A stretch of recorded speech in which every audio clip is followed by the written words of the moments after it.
Hello, everyone. My name is Carla Patton. I am the creator of The Harvest Doctor, where I build and install raised garden beds, especially for those who have trouble bending and standing, folks who have unique abilities. I also have a special gift in which I transform people who believe who they do not have a green thumb. I transform them into plant kings and queens, plant divas, and plant ladies. And then in turn, they become authority figures in gardening. So before I launched my gardening business, I did a lot of back end research, but I didn't really understand what I was actually doing. But the back end research that I was doing was understanding just the history behind land, how land is a very contentious place. Gardening in itself is highly political. I know that some of the Instagram influencers that you see, they're very popular. They post their beautiful harvest, and they make it seem like that it's all about the harvest and it's all about the beautiful colors and it's all about what the 12-inch cucumbers and all of that. But gardening is a very contentious thing. It is a human right. You know, we all deserve to grow our own food. And gardening has been around since the beginning of time, the beginning of humanity. That's one of the first things people did was garden.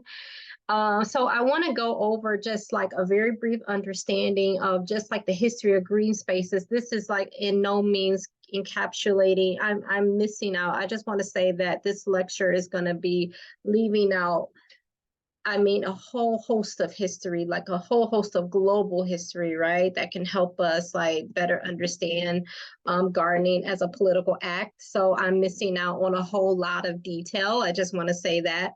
But I just want to give you like some kind of baseline understanding so that you can understand how powerful and how much your gardening business is needed. And when you situate yourself politically in the space, you'll be able to attract clients, particularly underserved gardeners. They will be attracted to you, right? And when you're attracting underserved gardeners, you're also will be tapping into a particular resource programs, nonprofits, right, that are willing to partner with you because you get the struggle. It's not about having a pretty backyard. It's about growing a human right that belongs to everyone.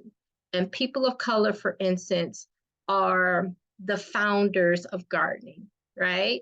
They have been at the forefront and they have been doing it for thousands of years. So, but mainstream gardening companies have essentially left people of color out of the space. So I just want to very briefly talk about the contention around this idea of space. So in green spaces. So before inequality can essentially happen, take place, land grabbing, the taking away of land, there has to be unfortunately, a harmful perspective, a harmful attitude, belief, a harmful idea that certain people don't deserve land. So this started, well, it didn't start with Pope Nicholas, however, but it's definitely a key marker in history. And everything that I'm giving you can be found in the Soul Fire Farm website. I have downloaded the PDF that gives you like their history, their timeline history of the struggle for land and how that's impacted Black and Brown people. So this lecture is definitely inspired by Soul Fire Farms, which is found in the state of New York. So and also this land grab is also has impacted the sea as well. And oftentimes when there is when colonialism was first rising in Turtle Island, I hate the word New World because it's not the New World, it's been there. But the natives called it Turtle Island. Um, so when Christopher Columbus, we all know Christopher Columbus sailed the ocean blue, although if you read like several accounts of so many a variety of authors, there's this one book. It's called When We First Got Here, When We Were First Here. I think I have it somewhere in my library. It's on the tip of my tongue.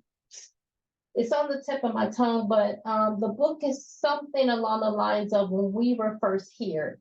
And it basically points to the idea that African people have been traveling across the so-called ocean blue or the Atlantic Ocean and have been trading with the Aztecs, right? And this is back like 1100, right? So what, 400 years before, 400 or 500 years before Christopher Columbus sails the ocean blue. And you know that he was looking for India, right? But he ended up going to Turtle Island, which we now know is the United States. But one of the ways they set up their infrastructure, and this is part of colonialism, to edge out the native people. This was also found in a book called Ebony and Ivy. The book Ebony and Ivy talks a lot about that, how the Ivy League schools were literally set up strategically in certain green spaces to edge out or to block off Native Americans from things like sea, lakes, so that they could stop fishing. The conquistadors were very common in burning green spaces and to burn their crops and essentially to take over that space. So part of the colonial process was to burn up the crops that Native people have been depending on for thousands and thousands of years. So when you eliminate the crop, it's not like you're eliminating the culture, because that's just one part of the culture, but food and the kinds of food that you grow is an immense part of the culture. So there we have, the African slave trade was all about this idea of growing food, growing crops. So everybody knows Rihanna, right? And her hometown is home country is Barbados, right? But once Barbados, I believe, was 98% populated by sugar. I believe it's 98%, 99%, 98%, one of them. But it was predominantly sugar, right? And we know that majority of the Africans that were human trafficked and forced to the so-called Turtle Island or the New World or whatever, majority of them went to the Caribbean and to South America. I believe only 5% only went to the world that we know as the United States. But so the African slave trade is a critical piece in green spaces. So here we're talking about, again, Native Americans, and Maroon communities who actually fled slavery. So there are a lot of people who they saw that this was an injustice, and they fled to other Native American spaces that would provide them with freedom. Beacon's Rebellion was another one. So here in Turtle Island, or the so-called New World or whatever, or the New Americas or what have you, Beacon's Rebellion was definitely all about the struggle for green space. But what was happening was that there was a planter elite class that was arising. And the interesting thing is you can kind of still see this planter elite kind of thing in the gardening market. It's like, if you don't have the perfect raised bed, or if you don't have the perfect corrugated metal raised garden bed, or if you're not charging premium prices, it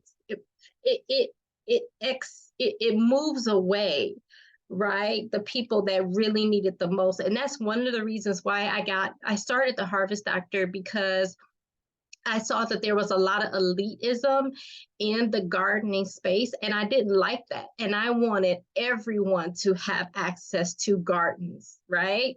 So that's why I offer $20 raised beds, $50 raised beds, $100 raised beds, 150, 200, and 500. So there's a garden for everyone.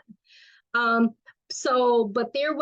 but take it back all the way back. There was a planter elite class which owned the slaves, and they oppressed everybody else. So there were a lot of white workers who were um, who were also exploited by this new rising capitalism that was based off of the exploitation of Black slaves. But however, they were eventually given so-called like status because of their racial makeup. So even though the slave catchers, even though they were earning like literally no money and they were still in poverty, Bacon's rebellion was this idea of, blacks and whites essentially coming together to overthrow the planter elite. But nothing came of it. And America's first slave catchers were actually known as the first police.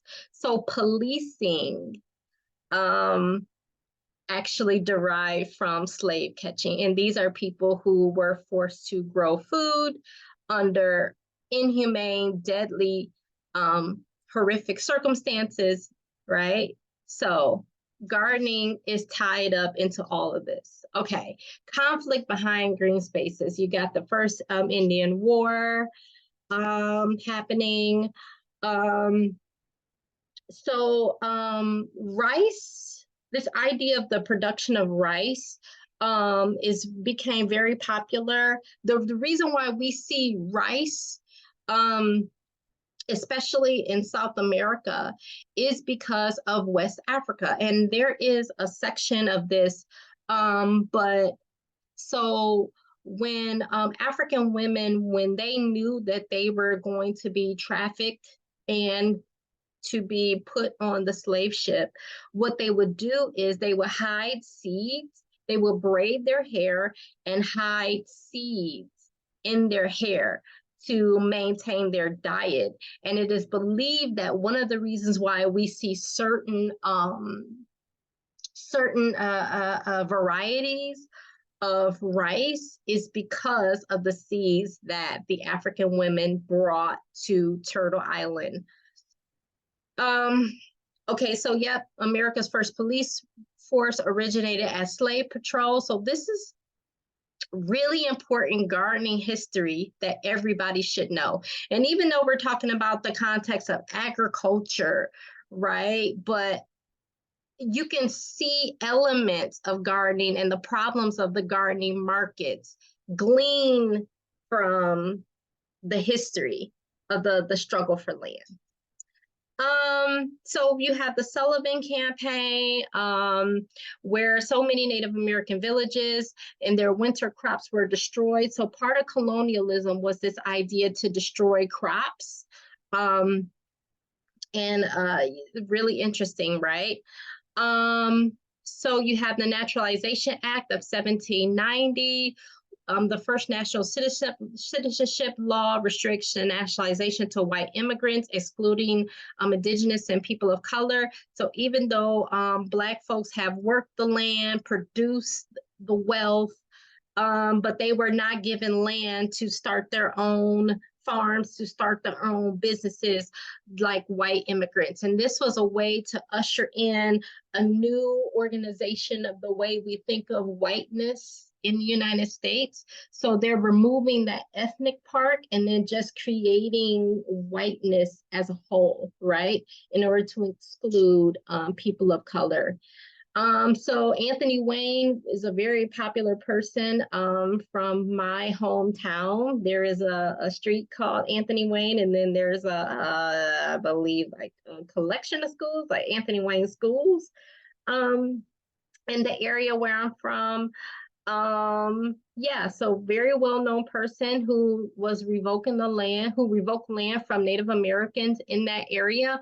One of the effective ways that you can be as a gardening consult is whatever part of the city that you are working on, in your work, you always pay homage to the people who were the originators of that land. So you have to honor um, the native tribes, right? And the native culture that once occupied that land, but it was taken from them. So that's another way to really exercise knowledge about the kinds of people that you're going to be serving, right? And you can definitely integrate all of this into the content that you're going to be delivering. These can be one of the pain points. The pain point is one of the reasons why you need a garden is because it's a part of your history, right? And it was taken from you. But now you get to reclaim it back. And now you get to go into this gardening space, which only values a certain kind of person or a certain look or a certain feel or a certain perspective. And you get to interrupt that and say, no, no, no, no, no. We've been about this gardening space since the beginning of time. Right? So that is how you can use your gardening company to invoke change and to also grab the hearts and the minds of the people so that they can understand their history a little bit better and have pride in gardening. So we have the Indian Removal Act of 1830. So as the expansion of slavery was taking place during the South, so during this time you have the rise of the Cotton Kingdom, where all of these southern states were pretty much dominating, the cotton industry. And because of the cotton industry, the southern part of the United States, I believe, was the fifth richest part in the world, the fifth richest section in the world. However, that is deeply connected to the Trail of Tears. So all of the native people that once occupied that land knew the land, know the land, paid homage to the land, lived on it, worked on it, loved it, raised generations of families and whole tribes on that land, were forcefully removed so that cotton, the production of cotton, could spread, right? So, all right, so we have more battles.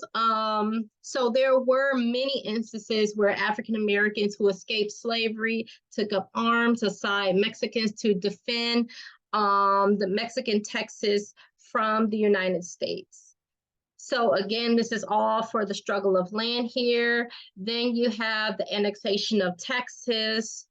Thousands of Mexicans were killed in this war, and we still see the impact of the way we even talk about Mexico. Like, don't even get me started. I could go on and on and on. But anyway, I want to stick to the lecture here. So then, like I said before, Blacks did escape from slavery and they did receive assistance from Mexico. So there was a Southern Underground Railroad to escape the harsh realities of growing food. And you know what? A lot of people that I talk to, one of the pain points or the excuses why people don't want to grow their own food, and I'm talking about Black would-be gardeners, is that it reminds them too much of slavery. They say, well, we've been growing our own food for 500 years. It reminds me too much of slavery. Okay, so how can you speak to that pain point? But first, it starts out by knowing the history. So slavery ended in 1865, but we all know that a new kind of slavery emerged. You have the prison system build up, where, Black men in particularly were targeted for doing nothing but like standing on the street, and they called it idle time and things like that. But the reality is that a lot of people one of the first things that people did was they built schools and then they got their land. They became farmers. A lot of them became sharecroppers, but that was like also another system of oppression where land leasing took place and the lease was so high. Um, and if the farmers, and then when the farmers began to harvest, majority of their harvest was taken for like little or no money. So it was like a perpetual debt, and then they never owned their land. So that was like another system of slavery that took place. So slavery essentially continued, and it was almost like they were just still enslaved because they could never pay off the land. But when you are a gardener, you know that after you plant your crops, you do have some idle time when the crops are growing, and all you're doing is just like what weeding, and so there's really like not much to do. So these farmers would just be resting and then they would get arrested for having downtime in between crops, in between the gardening seasons, right? So then that's like a whole nother level where they had to work the land for free and being arrested for nothing. Um, so I talked a little bit about, yeah, the sharecropping, tenant farming begins. So Jim Crow passes. The Chinese Exclusion Act. This banned Chinese descended people from employment. 40 acres and a mule. So after the Civil War, had ended, Black people were promised all this land because they had worked the land. But they never received, they were promised 40 acres and a mule. They never received it.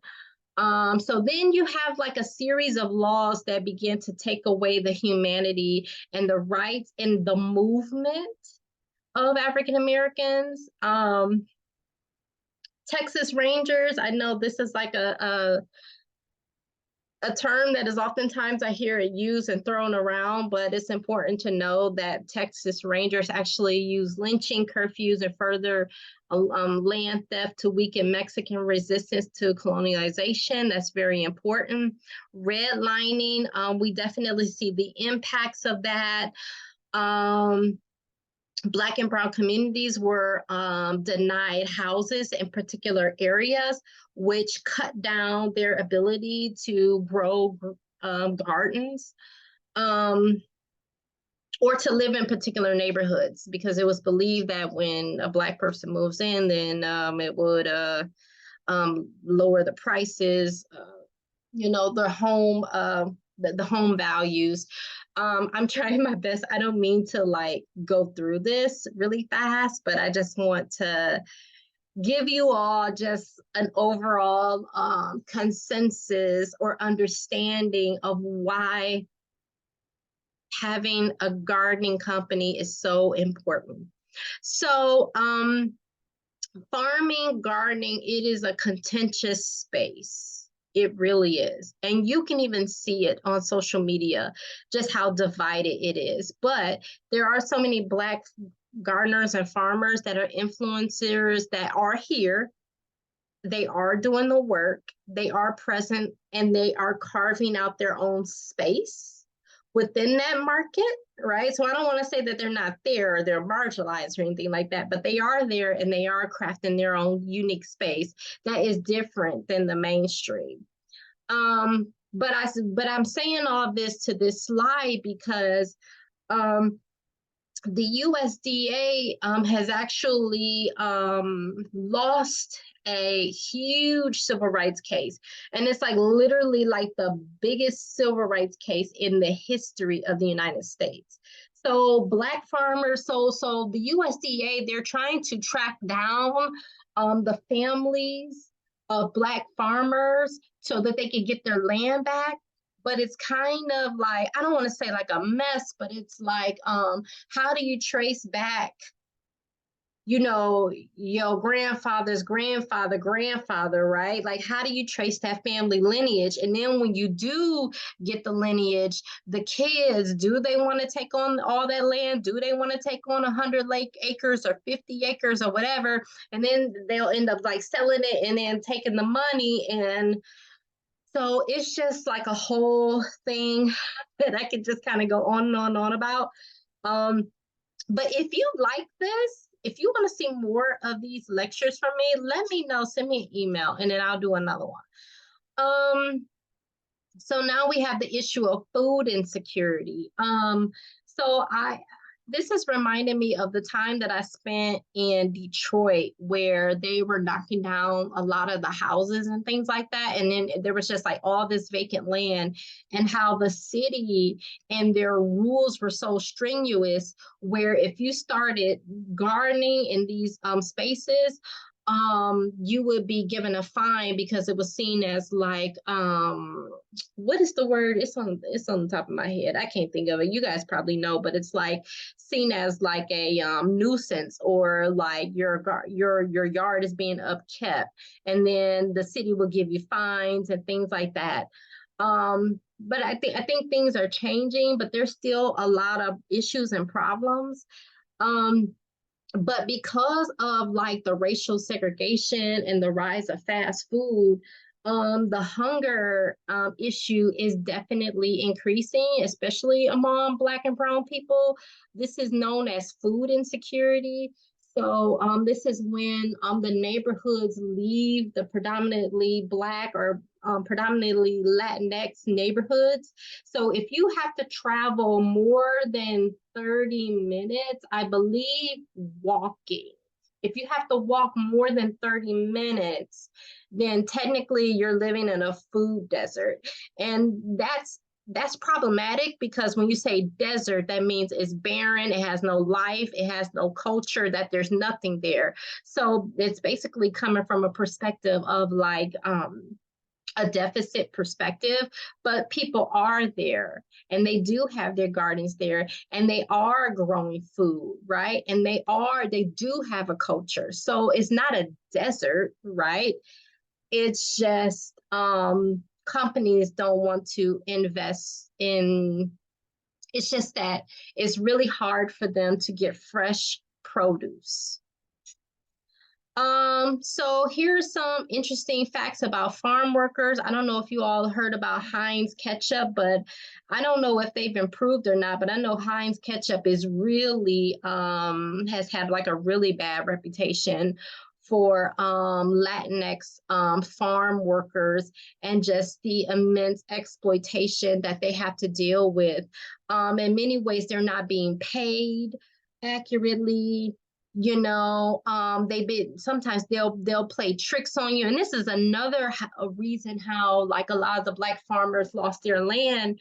The USDA would like throw tricks on them. Like they would say, okay, come on Tuesday to get the form so you can get a loan, for the next season, so that you can grow your food. And then they will come next Tuesday, they'll say, okay, we're all out of the forms, or they'll give them wrong information, or they'll lie about the due dates for certain things. The USDA will say, well, this form is due, is due tomorrow, right? But the form is really due in 30 days, try to like confuse them and things like that. So it was just like a lot of really shady things, shady practices to try to take the land from these farmers. So that's why it's really important to garden, because there have been much efforts for the USDA to take that opportunity to garden or to grow food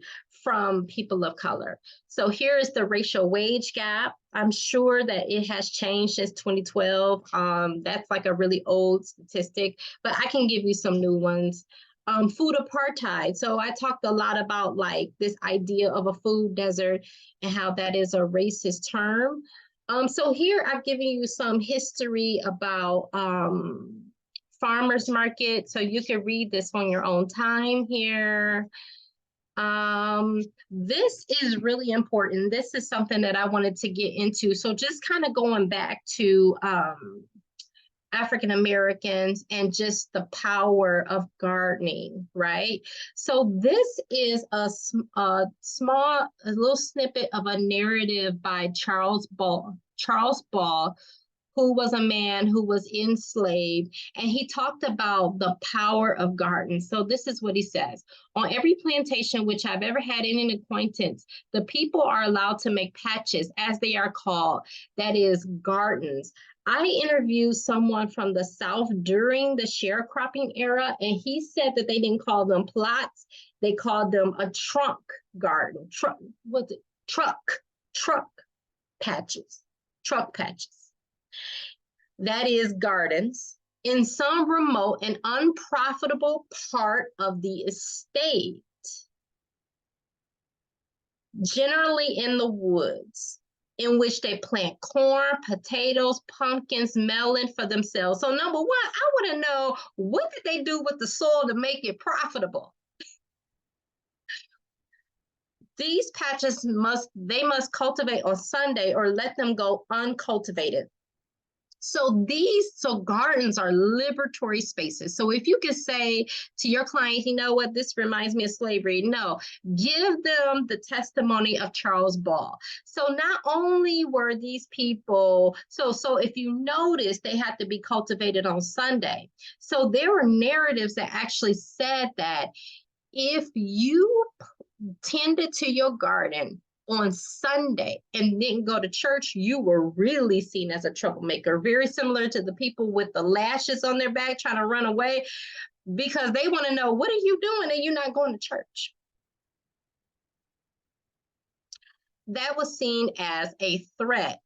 Also, if they're allowed to grow their own food, a lot of times there were a few narratives out there, they would make their own money on the side and then save their money to either run away or to purchase the freedom of somebody else, or to purchase their freedom of their loved ones.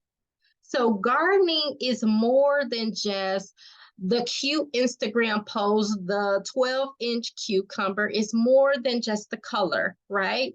It's about liberation for people of color. So I'm going to move this part. And so by the time you get this, you will see that it's under the women and gardens. Women in gardening, it can be seen as, well, I guess it just depends on the perspective, because during World War II, you have the, what is it called? The liberation gardens. What do they call them?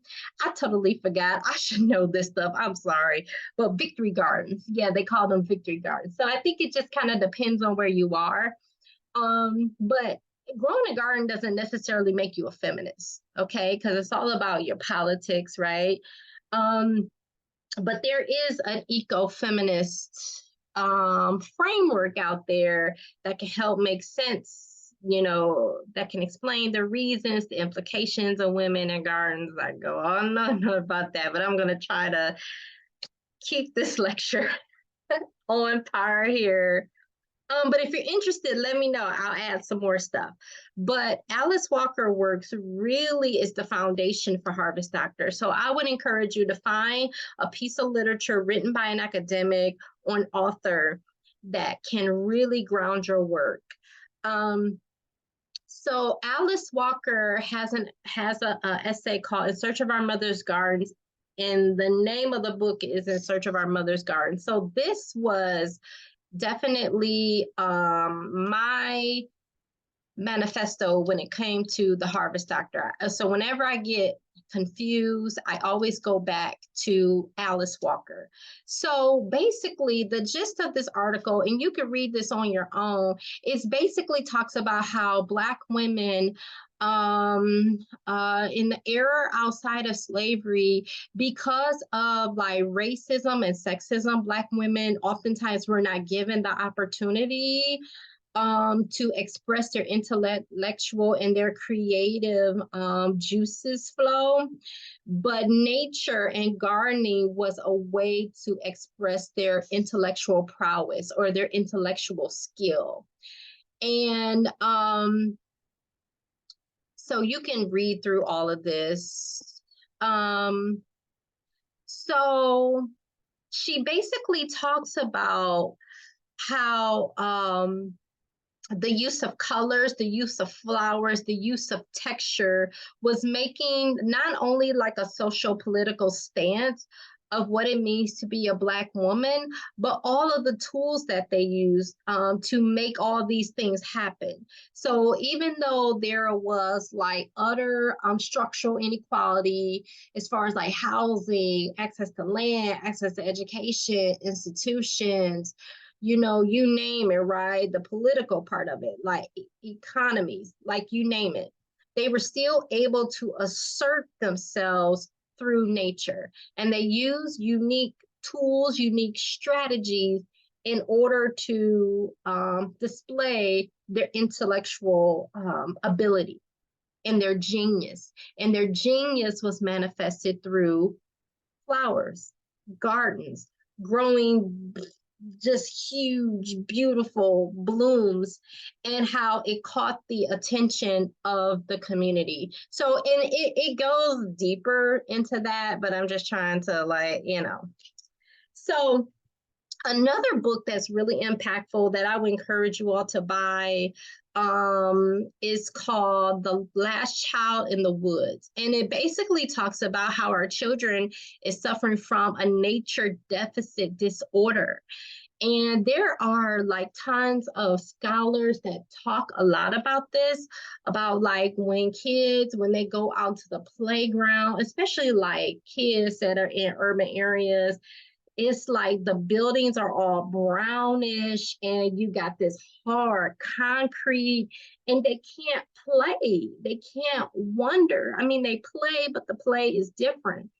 And how learning begins with our senses, smelling flowers, walking on the grass and the texture of the grass, right? And being able to splash in water and hearing the splash and the texture of the water, the viscosity of the water, and hearing the bees blow by. Our children are missing that. So maybe this could be a book that is helpful to you. So another thing I want to talk a little bit about is a few more books that have really shaped me. There's a lot more, but these are the ones that I have on hand right now here in my library. Let's grab another that can help you. Okay, I do got Last Child in the Woods. Last Child of the Woods is definitely here. Let me see if I can look. Hold on, y'all.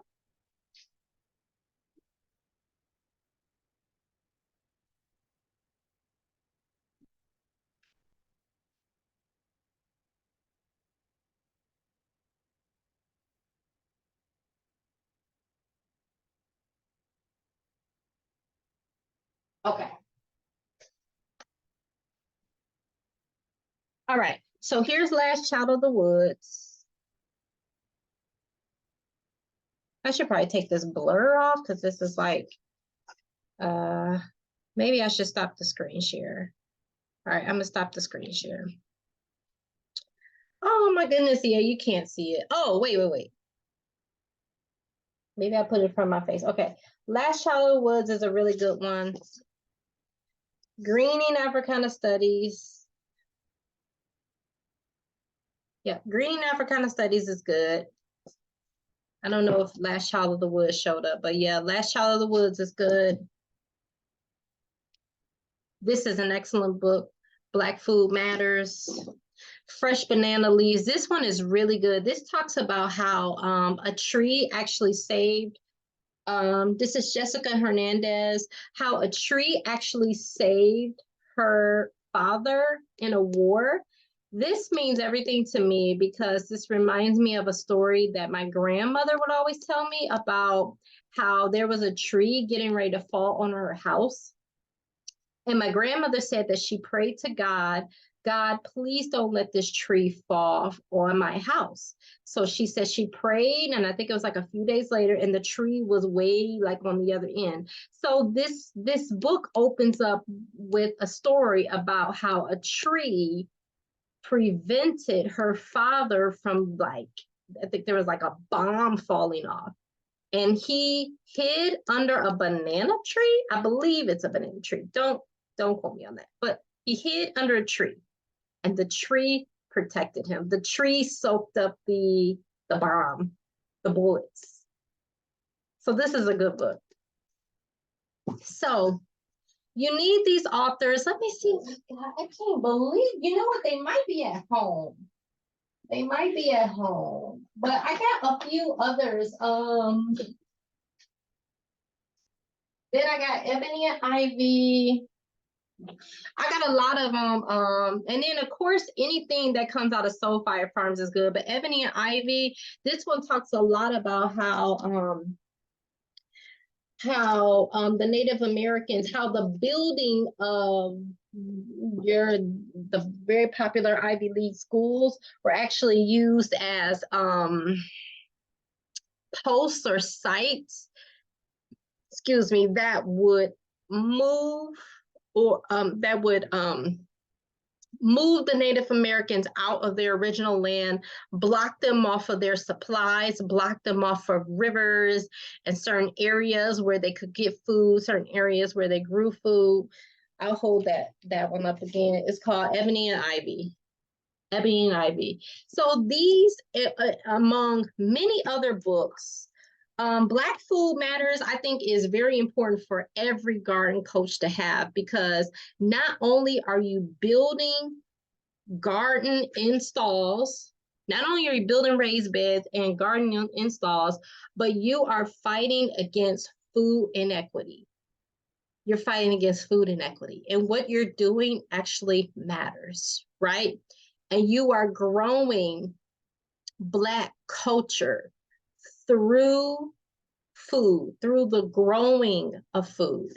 So in this lecture that I've given you, read through it, read through the PDF, and think about the ways in which you can serve your clientele from a unique standpoint, and you can offer your gardening services through this unique standpoint. All right, so I feel like I've been talking too long. I've been on here too long. So let me know, comment, subscribe, make a comment, like, tell all your friends all the cool things that you're learning, how to be a garden coach, how to have a successful gardening launch. These books are critical. Can't really see, but these books are really critical. These books are critical. And I will provide a bibliography that can help you frame your